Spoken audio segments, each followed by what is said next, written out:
The Manitoba Advocate for Children and Youth has made 5 recommendations in the most recent report looking back on the life and death of Tina Fontaine. One of those recommendations is to increase access and reduce barriers to mental health services for young people. The report outlines the profound trauma Tina experienced as a 12-year-old when her father was beaten to death. Despite several attempts to get Tina mental health counseling supports, she ultimately never received any help.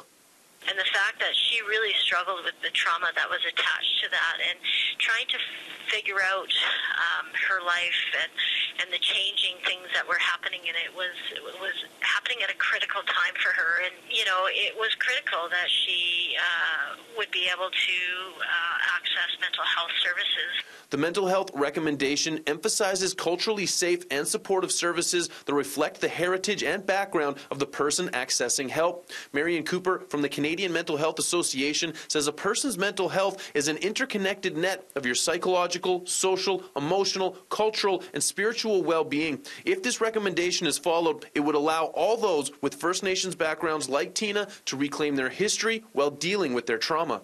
It's a reclamation of culture that can be supportive. And we hear from people all the time that connecting to cultural resources like smudging, like connecting to practices like dancing and sweat lodges, for many people that's very healing. The report's recommendations have been submitted to the province. I reached out to the government to ask if they agree with the advocate's mental health recommendation and how they may implement it moving forward. I didn't get an interview, but received a statement which said in part, a whole of government approach is being taken to prioritizing and implementing recommendations that will improve the accessibility and integration of services for children and youth, as well as other priority populations.